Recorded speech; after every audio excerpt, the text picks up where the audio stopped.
Hey guys, in this video I'm going to talk about buffering. I get a lot of people asking they're having problems with buffering with the mag boxes. So in this video I'm going to show you how, or a couple ways to fix it. Keep in mind buffering comes from different reasons. The most common reason is your internet. If you're running Wi-Fi instead of a hardwired internet connection, it tends to give you buffering. If you can't run a hardwired internet connection to your box, what I suggest is run a power line.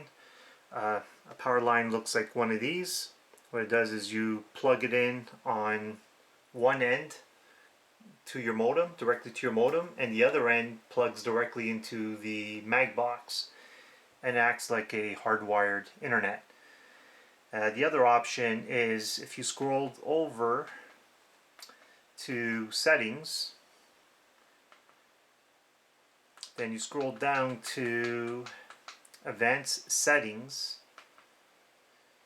and right here at the very top, your buffer size. It's a little bit of a pain. What you got to do is go up one. So as you can see, it goes up one. Go down to OK. Then once again, exit. Go back to your TV. Go to your channels. Press it and see if the buffering stopped.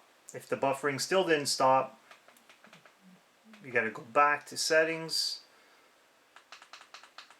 go back to advanced settings, then try 2.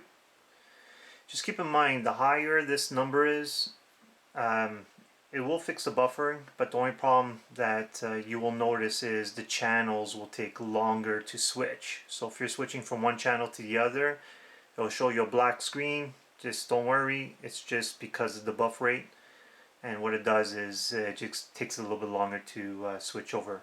But this way it probably will solve your buffering.